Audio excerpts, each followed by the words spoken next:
E vamos nós a Atos capítulo 20, ainda com Paulo, num registro espetacular feito por Lucas, o autor de Atos, das palavras que o apóstolo Paulo dirigiu aos anciãos ou apóstolos ou bispos, como já expliquei, da igreja de Éfeso, que ficava a alguns quilômetros de onde ele estava ali falando. Já comentamos alguns pontos deste discurso, desta aula, desta exortação, desta pregação, pode chamar como quiser, que ainda é pouco, para expressar o que é isto aqui, que tomou grande parte do capítulo 20 de Atos. Então vamos ao versículo 29, do 29 ao 32, em Atos capítulo 20. Eu sei que depois da minha partida, entre vós penetrarão lobos vorazes, que não pouparão o rebanho.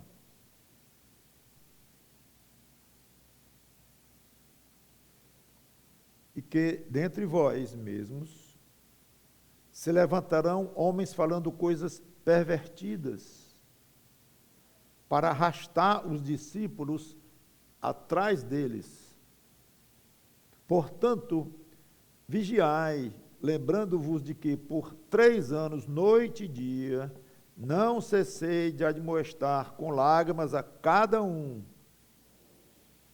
Agora, pois, encomendo-vos ao Senhor e à palavra da sua graça, que tem poder para vos edificar e dar herança entre todos os que são santificados.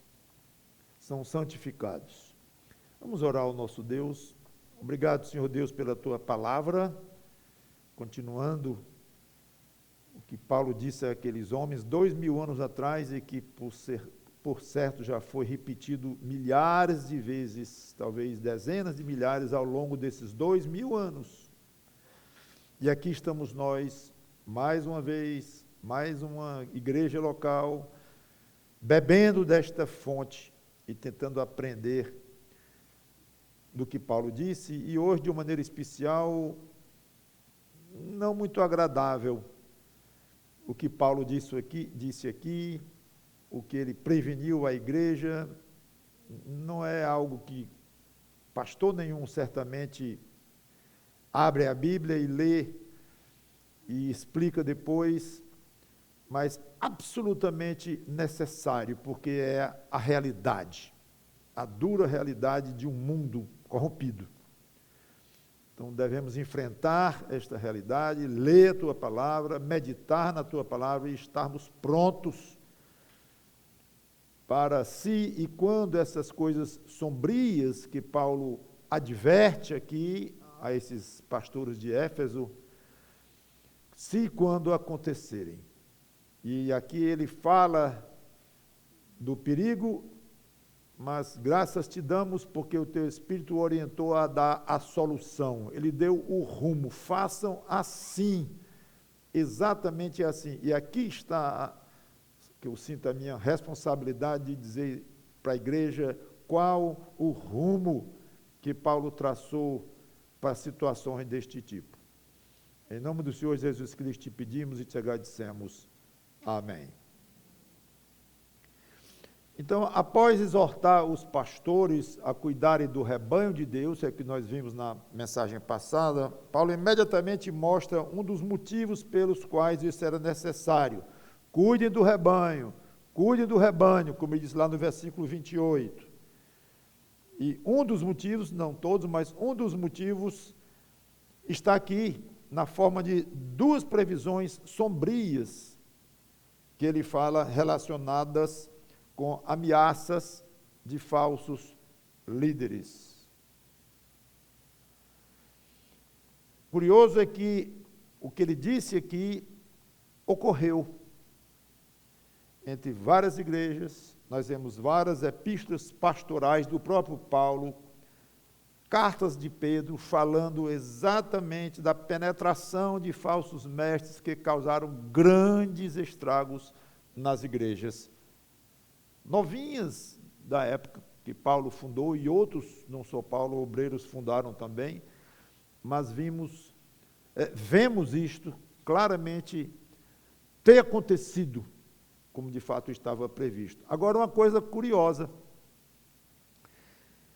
mais ou menos 30 anos depois disto, o apóstolo João escreve o livro de Apocalipse.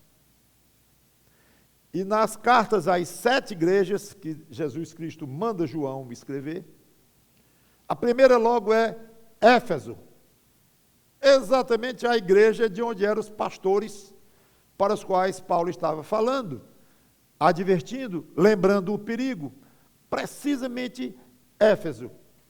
Aí nós encontramos uma curiosidade, especialmente quando lemos as outras cartas, falando que acolheram falsos mestres, ouviram coisas erradas, não reagiram, críticas duríssimas, algumas das 7. Éfeso foi elogiada pela resistência a falsos mestres. Impressionante isto.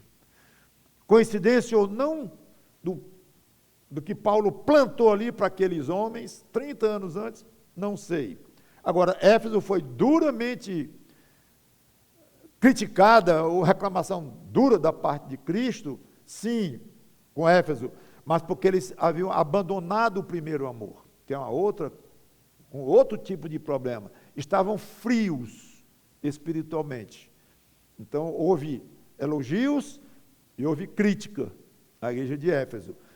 Os elogios foram exatamente a resistência, parece que ficaram meio impermeáveis, blindados, com uma palavra moderna hoje, blindados com relação a falsos mestres. Que maravilha este fato, e imaginar que as palavras de Paulo aqui pode ser já um efeito ao longo já de 3 décadas. Seja como for, a primeira previsão que Paulo faz é que entre vós penetrarão lobos vorazes, que não pouparão o rebanho. Claro que fala de lobo de um lado e rebanho de outro. Rebanho de quê? De ovelhas. Lobos disfarçados de ovelhas. Lembram esta figura quem fez? O próprio Senhor Jesus Cristo, que criticou os fariseus, também previu que haveria lobos disfarçados de ovelhas. Então, são quase as mesmas palavras aqui que Paulo usa, advertindo os irmãos lá.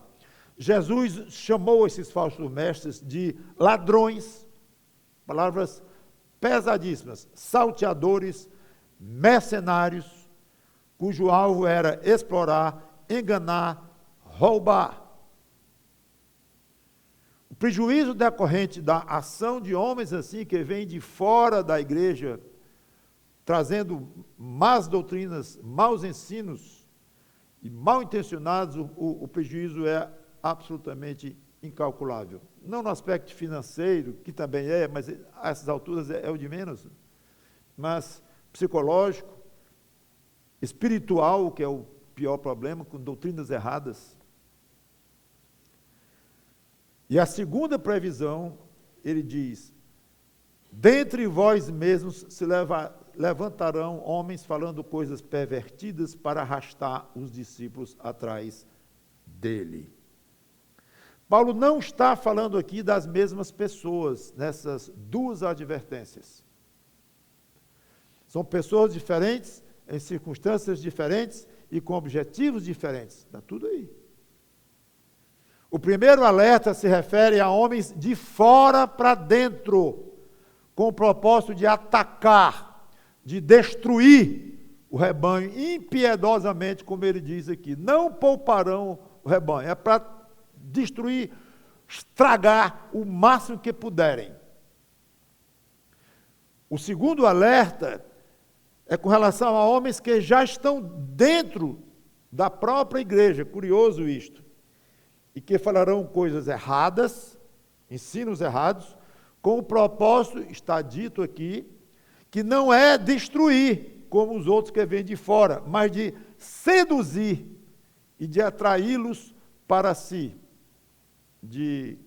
com coisas erradas, atrair para si. E aí, então a igreja corre perigo dos dois lados, de todos os lados, de dentro e de fora. O ataque de fora é perigoso porque o estranho que vem de fora geralmente tem um certo charme, diz coisas novas, novidades, e geralmente as pessoas gostam de ouvir coisas novas, e isso pode ser muito perigoso, especialmente para um rebanho que está mal preparado, ingênuo, e acata bem pessoas de fora e que vêm ensinar coisas erradas, mas deixam passar por causa do entusiasmo e coisas que favorecem a entrada do novo. O inimigo mais perigoso, porém, é o de dentro, porque não se sabe quem é, parece um amigo, mas não é. 17 anos de Igreja Batista Luz do Mundo, nunca passamos por ataques de falsos mestres, nem de fora para dentro, nem dos que já estão de dentro. Nunca apareceu entre nós ninguém que viesse com mau ensino, desviar doutrinariamente a igreja, querendo os de fora destruir o rebanho, os de dentro seduzir com maus ensinos e ensinar as coisas erradas e desviar a igreja disso aí, após eles. Deus tem nos poupado disso, apesar do grande perigo que isso se constitui, e só temos o que agradecer a Deus por isto, mas, juntamente com o agradecimento, né, a gratidão, é o alerta. O alerta. Por um lado, é bom olharmos 17 anos e dizer que beleza, mas nunca pensar assim, se até agora não apareceu, não aparece mais. Não façam isso. Né? Já é prova que nós somos, sei lá, protegidos por Deus de uma maneira especial contra esses perigos de falsos ensinos, ou talvez nós somos aqui fortes em doutrina e aguentamos bem. Não pensem em nada disto. Pensem só na misericórdia de Deus que não recebemos ainda esses ataques, nem de fora, nem de dentro. E que a qualquer momento chega assim. Tanto que Paulo orientou, e ele deu a solução, como eu falei.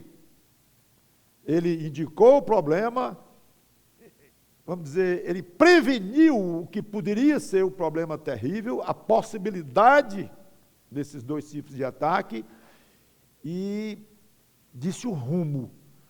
Como é que nós vamos fazer, apóstolo Paulo, para nós não sermos pegos de surpresa? Vigiai. 31. Portanto, vigiai. Quantas vezes, eu poderia facilmente aqui ler várias passagens de Jesus Cristo sobre a questão de vigiar. Quantas vezes, quantas vezes. E o próprio apóstolo Paulo em outras, nas cartas dele também, várias vezes. Então, é uma ideia não, é uma ordem, um alerta muito solidamente colocado nas Escrituras. Vigiar. Aqui,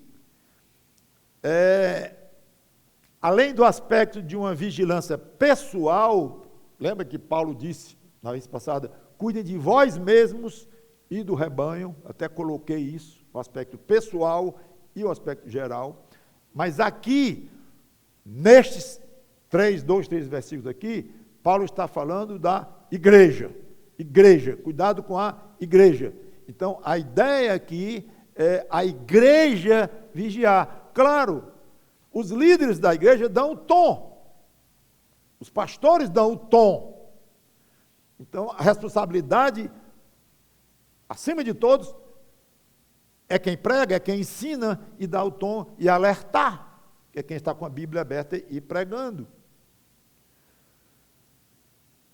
Mas, uma vez advertidos, a responsabilidade passa a ser da igreja, sua. Quer dizer que eu sou responsável por algum ensino errado que venha a surgir na nossa igreja, de fora ou de dentro, cada um de vocês como membro da igreja. E esta não é uma responsabilidade do pastor somente, mas da igreja. Ele alerta, como Paulo está fazendo aqui, alerta, lendo o que está escrito e alertando. O vigia deve estar sempre super atento. Super atento.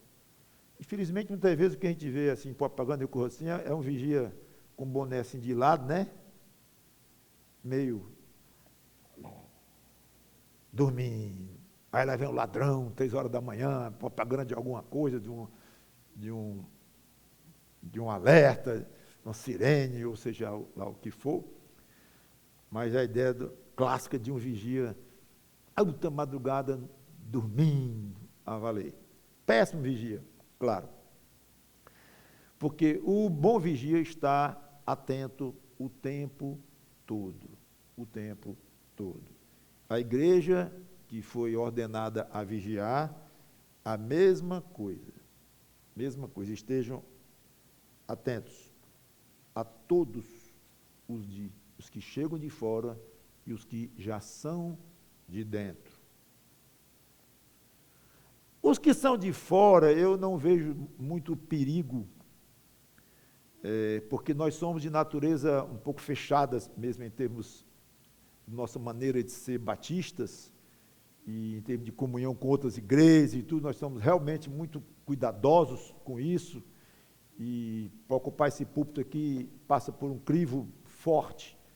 Então, atualmente, não vejo grande perigo. Agora, do púlpito, mas dos YouTubes, é enorme, é enorme. E como vocês devem estar expostos.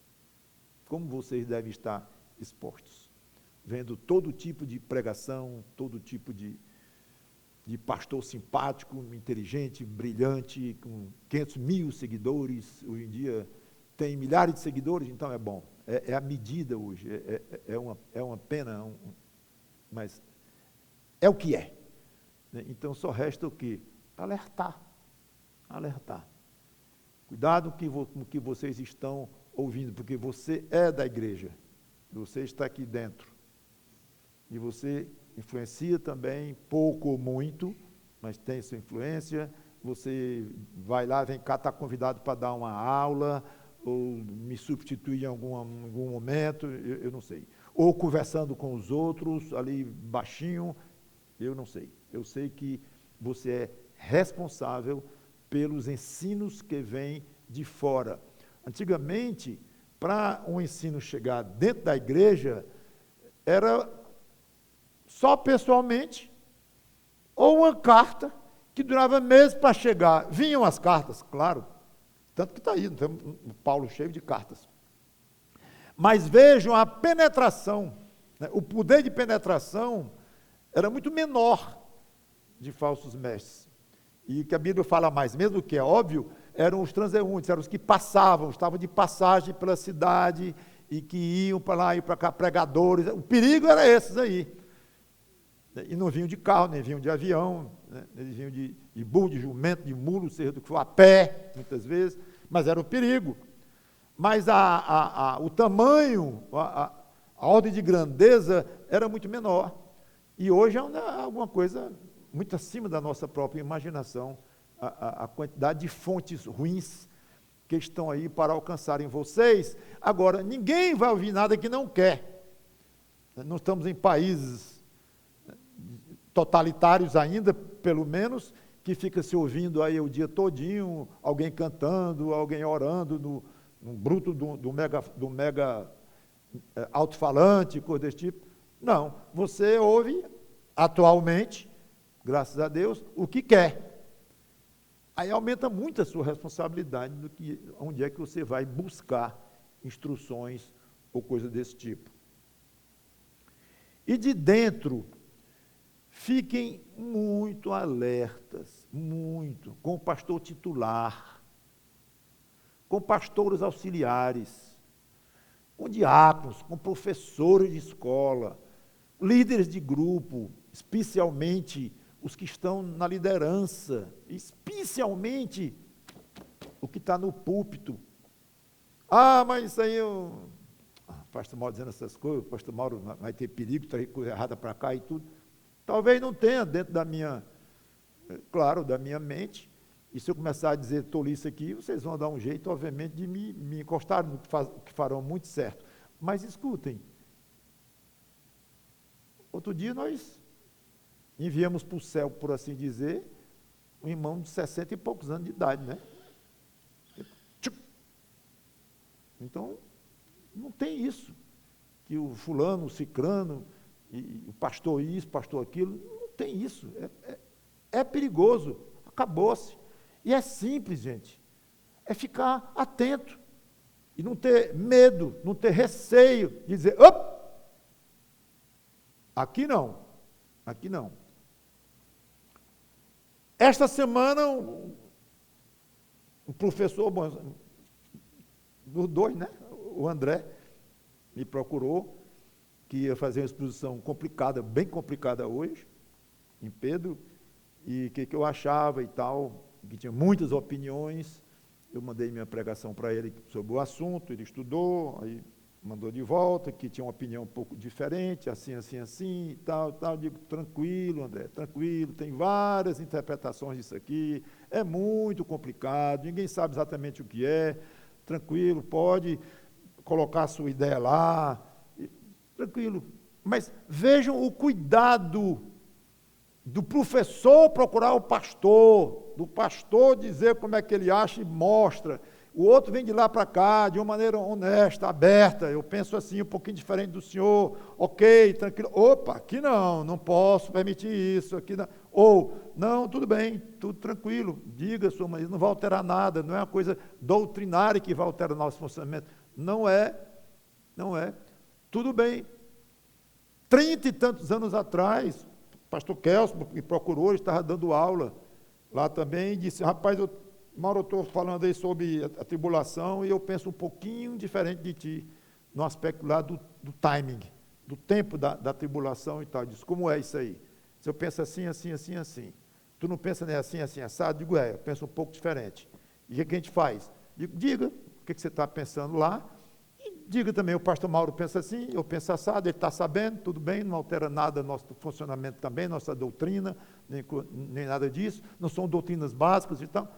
Tudo bem, ok, mas vejam, 30 anos um e outro essa semana, mostram um cuidado muito grande em estar olhando, fiscalizando, acho que eu posso dizer isso, né? Cada pastor aqui, o pastor Pepe, nunca convida alguém para falar na mocidade sem me perguntar antes, ele não tem essa autorização, ninguém tem autorização aqui de convidar alguém para pregar ou para falar em algum grupo da igreja sem a minha autorização pessoal. Por quê? Exatamente isto. Zelo. Quem é que vai falar? Quem é, de onde vem, qual é a origem? Então, hoje eu acho que estamos, sei lá, pela graça de Deus, razoavelmente seguros. Razoavelmente seguros. Mas o que depender do aspecto humano, meu e de vocês, não. Devemos sempre ter cuidado. E dobrem, tripliquem a vigilância quando vierem pessoas que vocês não conhecem e que, obviamente, acontecerá, as coisas mudam e tudo mais, ok? E isso não é teórico, isso é sério. Há histórias de igrejas que iam bem, de repente foi um furacão, em termos doutrinários. O assunto aqui é ensinos errados. Como Paulo deixou isso aqui bem claro, e que nunca fomos atacados, graças a Deus. Mas não relaxem, não deixem de vigiar. O vigia deve reconhecer um assaltante quando ele se aproxima, né? Se ele vem de máscara, com um revólver desse tamanho na mão, é óbvio demais, né? Mas ele não vai assim, geralmente. Muitas vezes vai disfarçado de entregador, de eletricista, é muito comum. E são os mais perigosos, porque eles entram lá dentro da casa e pegam a pessoa completamente desprevenida. Então, um vigia, alguém atento, deve ter a perspicácia de examinar, de olhar, de pedir documento, checar informações, nada de ingenuidade. Mesma coisa, a igreja. Cuidado com as sutilezas. Se chegar alguém aqui, ou você vê lá no YouTube, que Jesus Cristo não é Deus, é fácil. Essa é fácil. Que o nome Trindade não tem na Bíblia, que não tem mesmo. Logo, esse negócio de trindades foi invenção aí dos concílios, e que não existe negócio de trindade, não. E Jesus Cristo não foi Deus, coisa nenhuma.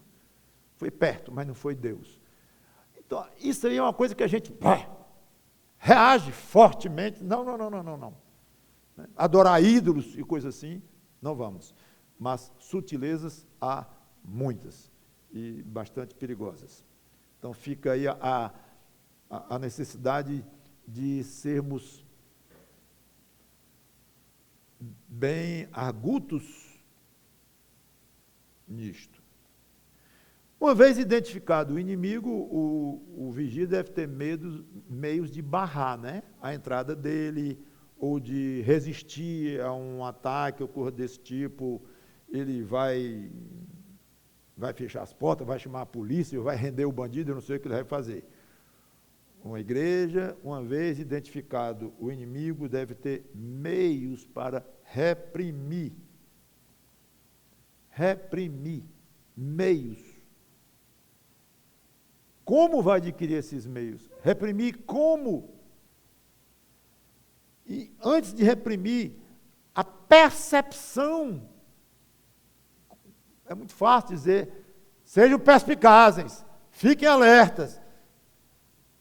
Paulo dá alguma dica? Só dá.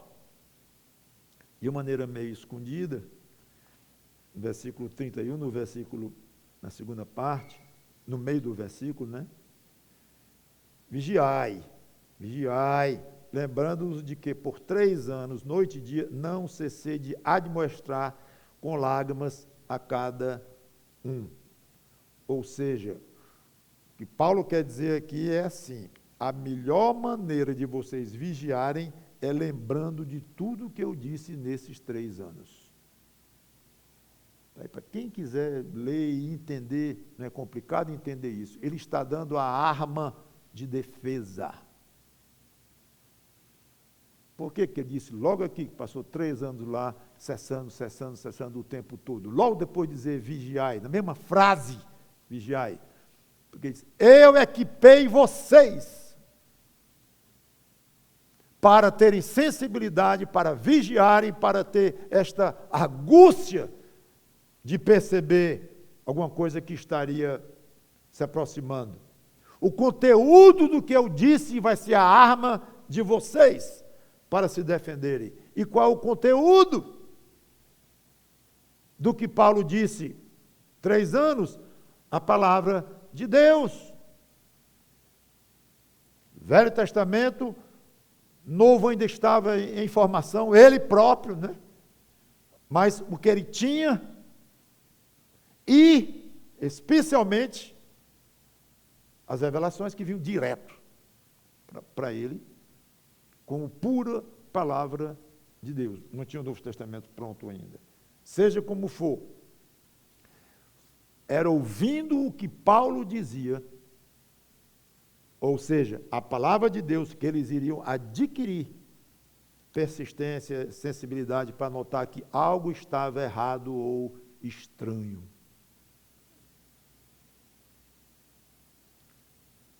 Não sei se vocês já leram alguma coisa sobre isso, mas que os grandes maestros, em treinos de orquestras enormes, de 50, 60 músicos, ele diz, tem uma nota errada aí.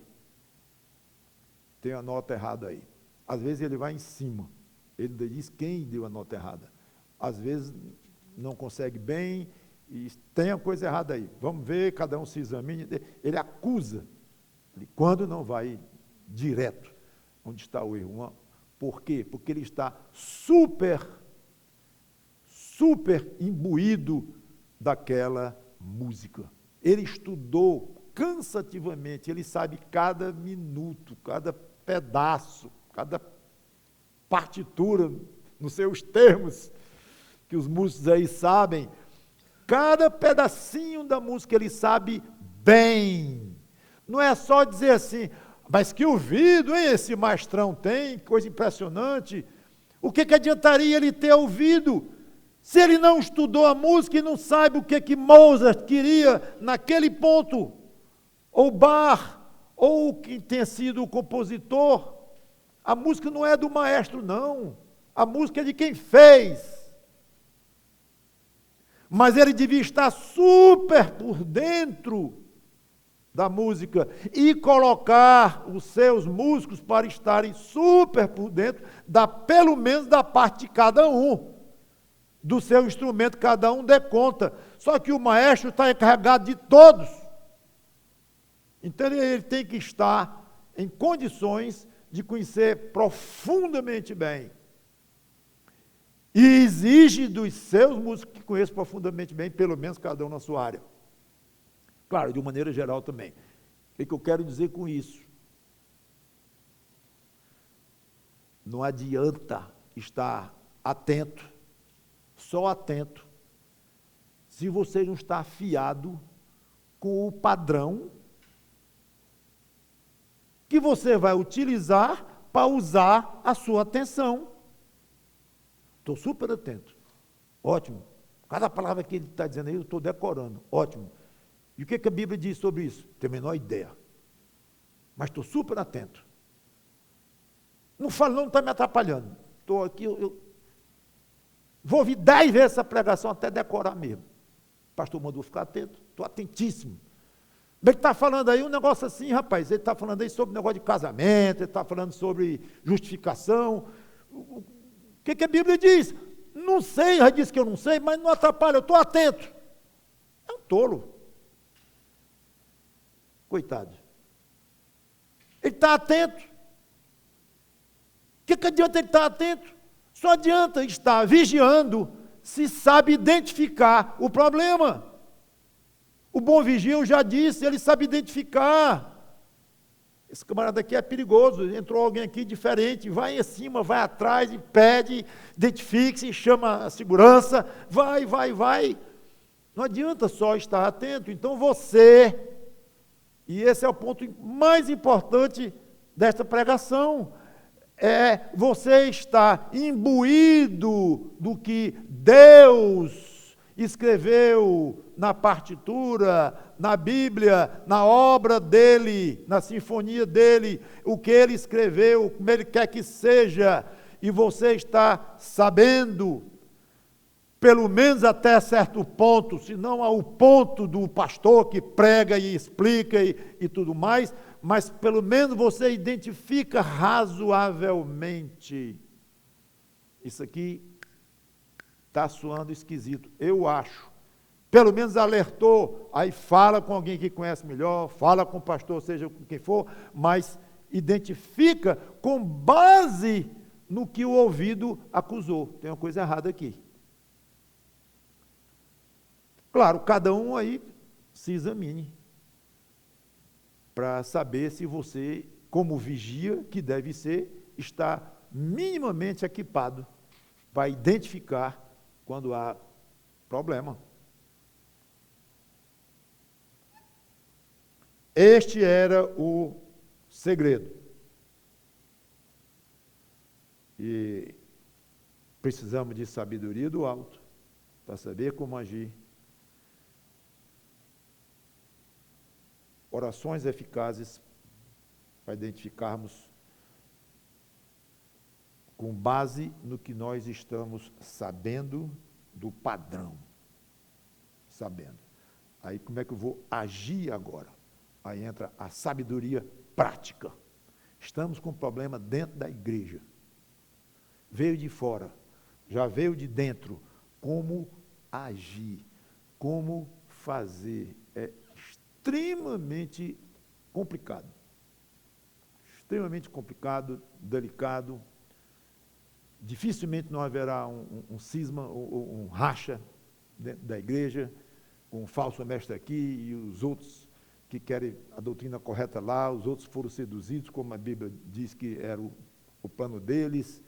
É muito complicado. Então, como agir? E eu não tenho nenhum manual para sugerir a vocês para comprarem, para seguir os passos de como fazer. Nada, nada, nada que não seja pedir sabedoria de Deus. E nessa sabedoria, coragem, ousadia, habilidade, prudência e muita vontade de lutar e armar até os dentes de Bíblia e de coragem para não deixar a igreja se estragar doutrinariamente. Custe o que custar, defender fortemente a pura doutrina. Versículo 32 é quase como se resumisse, né?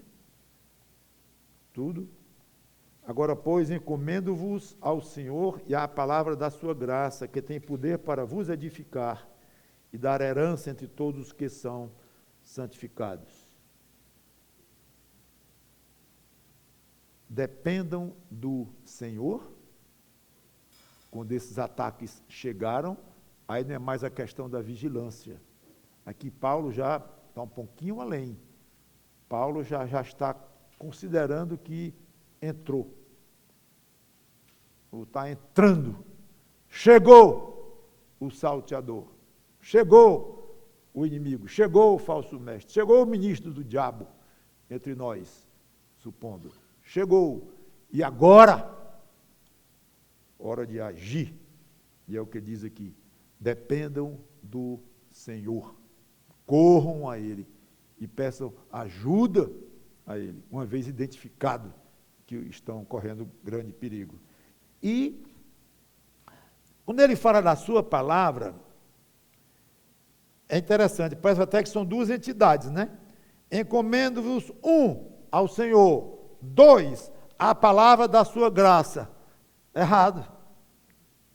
Aqui não são duas fontes diferentes que os irmãos devem buscar. Paulo não está encomendando a duas pessoas ou a duas fontes de ajuda. É um. É Deus. Ele poderia, porque não seria o caso, mas ele poderia muito bem dizer: encomendo-os ao Senhor, e vocês vão ser orientados pelo Senhor através da palavra da sua graça. Mas a fonte é absolutamente a mesma. Não é dizer assim, irmão, como é que está o problema aqui na igreja e tal? Como é que tá? Rapaz, eu estou confiando no Senhor. E você? Eu estou com a segunda opção. Qual é a sua opção? Na palavra de Deus. Tem uma coisa errada aí. Né? Você confia no Senhor e eu confio na palavra da graça do Senhor. Vamos ficar assim. Essa é conversa de quem não entendeu muitas coisas. Né? É ao Senhor que nós somos submissos e implorando por ajuda. Mas não é muito teórico nos encomendar ao Senhor? Teórico não, porque é real. Quando um crente se entrega ao Senhor, quando uma igreja confia no Senhor, não tem nada de irreal ou de teórico nesse sentido, de que não é real. É real. Agora, não é uma coisa prática, ela é espiritual, ela não é visível, não se pega nesta confiança que um crente ou uma igreja dê, ou se entregue ao Senhor. A palavra do Senhor, que é a mesma fonte, o Senhor, mas ela é mais pragmática, porque a gente pega nela hoje, no sentido de ler ou ouve, hoje que a palavra está pronta aqui, Então, não é algo, nós não cremos que seja assim, Senhor, estamos aqui te esperando até madrugada, mas queremos ouvir a tua palavra do céu para saber como é que nós vamos resolver essa situação específica do nosso problema aqui com esses falsos mestres. Estamos aguardando aí a tua manifestação. Estamos aguardando. Não funciona assim. Não tem funcionado assim. E Deus não quer que funcione assim. Por quê? Por causa da palavra dele. Não é que ele não pode se manifestar. Não é que ele pode vir com uma voz que derruba essas paredes aqui, por mais fortes que sejam. Não, não, não. Mas o método dele é através da palavra dele. Então, Paulo já coloca tudo aqui. Consultem ao Senhor. Quer dizer, se entreguem ao Senhor, confiem no Senhor, e vocês vão consultá-lo, estudar o que ele pensa pela palavra dele. Não tem jeito, irmãos, a importância da palavra de Deus na vida do crente, na vida da igreja, você pode ir para lá, vem para cá, o assunto pode ser finanças, o assunto pode ser casamento, pode ser educação de filhos, o assunto pode ser doutrina. Não adianta. Sabedoria, como dominar o próprio gênio, que é difícil, é complicado, isso, aquilo. Tanto assunto difícil que tem nessa vida, que tem mesmo, mas não adianta. Se o crente não for buscar na palavra de Deus a solução, a probabilidade dele errar é muito elevada. Pode até acertar, assim. Até o mundo acerta às vezes, assim, meio no bamba, mas a chance de errar é muito alta. Então, o crente tem que buscar a palavra de Deus e se imbuir dela. Eu sei que eu estou falando para uma geração muito apressada, muito superficial, profundo como um pires, muitas vezes. Eu sei. Não tem tempo para nada. É correndo para todo lado. Pode ser uma criança, uma pré-adolescente que tem 10 tipos de aula diferentes no dia, o pai ou a mãe feito louco para lá e para cá, outro com 3 expedientes para poder sustentar a família, e o outro só pensa em dinheiro, o outro só pensa em diploma, outro é daquilo, o outro brigando com a mulher, brigando com o marido. O dia a dia é pesado. E os governos cada vez piores, de uma banda ou da outra, tudo misturado de ruim, de mal intencionado, de desonesto, sem princípio. Tudo cheio de defeito, tudo cheio de... Isso preocupa e estressa. Aí alguns, sem perceber, ficam horas e horas e horas ouvindo o último discurso do seu guru político e tal. Aí conversa, aí para lá e para cá, e vai. Aí vem a eleição de cidades, eleição para o governador, eleição para isso, aí vai, se enfrona naquilo ali, e o tempo passando. E a palavra de Deus vai embora. Não tem tempo. Aí vamos para os cultos, vamos falar a palavra de Deus, amém, graças a Deus por isso e tal, mas não é suficiente, gente, não é suficiente. Então, aí minha responsabilidade cessa, né? Claro, aí é com cada um. Então, se você não consegue vigiar e tomar conta da sua própria vida quando chegar os ensinos falsos, você vai dar conta, pessoalmente. E se você, como parte da igreja, não contribuir para que a igreja se fortaleça nisso, você vai dar conta. Então fica o desafio de você estar lendo mais e aprendendo mais a palavra de Deus para poder detectar melhor e, uma vez detectado, saber como agir. Olha esse aspecto, não é só detectar. Detectamos um problema, tem uma pessoa que chegou na nossa igreja há 1 ano, há 1 ano e meio, 2 anos, e está botando as unhas para fora. Deu uma aula esquisita ali, disse uma coisa estranha lá, ai, e será, mas ele é tão bom, ele é tão bom, ele é tão bom, e se aqui ele ajuda tanto e tal, eu não tenho coragem. Olha lá, não temos esse problema até hoje, não temos tido, graças a Deus, mas pode ser amanhã, pode começar a aparecer alguém dentre nós, assim. Espero que não apareça enquanto Cristo não voltar. Eu ia dizer, enquanto eu estiver aqui, mas digo, não é muito egoísmo. Enquanto Cristo não voltar, né? Claro. Aqui ele diz, ele fala então da palavra de Deus que é poderosa, que nos edifica. Eu não vou construir mais em cima de cada um desses termos, que santifica. Cada termo desse daria uma pregação. Mas eu quero encerrar o com lágrimas. É como eu quero encerrar. Lembrando-vos de que por 3 anos, noite e dia, não cessei de admoestar com lágrimas a cada um. Lágrimas de quê, apóstolo Paulo? Não diz.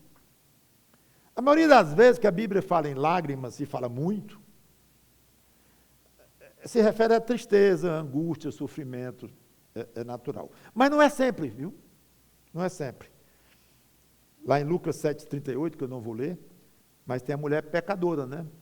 Lavando com perfume e beijando os pés de Jesus. E chorando. Aliás, lavando os pés de Jesus com as lágrimas dela. Chorando e lavando os pés de Jesus. De quê? Eu diria uma mistura de arrependimento, de alegria por estar com Jesus, numa emoção muito forte que mexeu com os sentimentos dela. Ali não é sofrimento puro, de perseguição, coisa assim.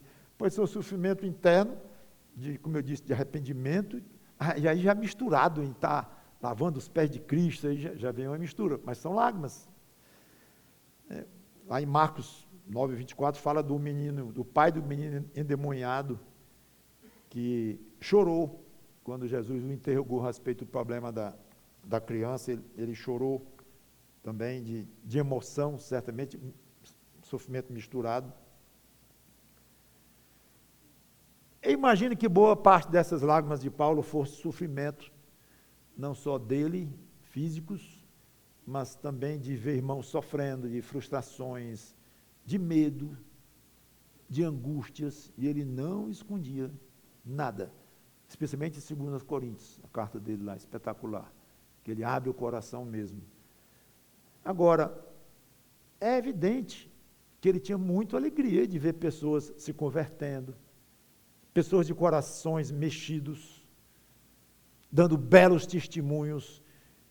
Então, eu não acho muito provável que algumas lágrimas de Paulo eram de emoções profundas.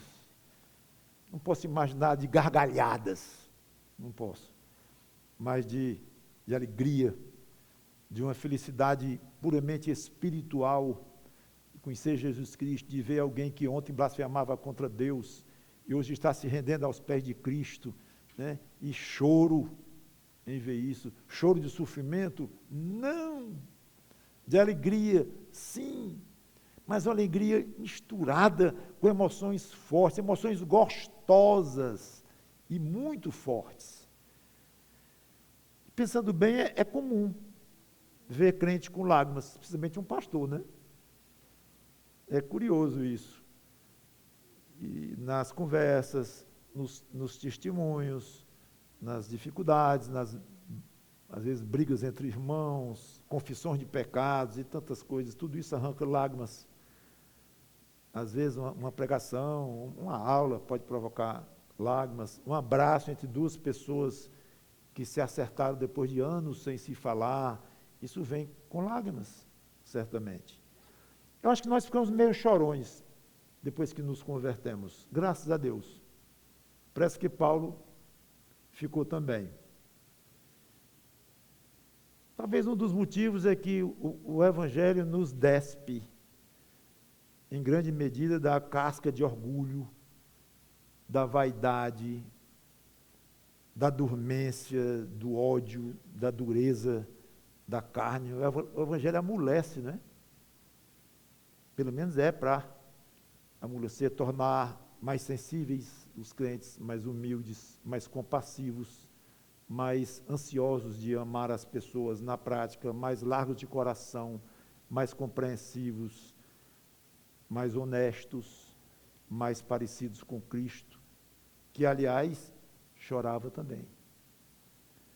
Então, não fique envergonhado, você experimente você machão, quando as coisas de Deus lhe fizer chorar. Sei que tem muito a ver também com a personalidade, a maneira de ser, mas às vezes não tem maneira de ser que contenha lágrimas desse tipo que eu estou falando aqui. Mas quando as lágrimas quiserem vir, de alegria ou de tristeza, ou dos dois, se Deus está por trás desse choro, deixe as lágrimas rolarem, que vão ser muito benéficas para você e quem estiver perto. Que Deus nos ajude com essas considerações. Vamos orar. Obrigado, Senhor Deus, pela Tua palavra, que o Teu Espírito Santo nos livre de falsos mestres, como tem livrado-nos até aqui, de ensinos errados, tortos, de falsos mestres querendo arrebanhar ovelhas Tuas. Nos livra disso. Obrigado pelo Evangelho que é pregado deste púlpito e nos púlpitos auxiliares desta igreja, nas classes, nas casas. Obrigado. Tentamos ser rigorosos nisso, zelosos, porque o estrago é muito grande se nós deixarmos de vigiar. Nos ajuda. E quando a nossa vigilância resultar na identificação do perigo, que tenhamos a coragem, a felicidade de buscar na Tua palavra, buscar em Ti, especialmente, e procurando na Tua palavra como agir, sabedoria para agir. Em nome do Senhor Jesus Cristo. Amém.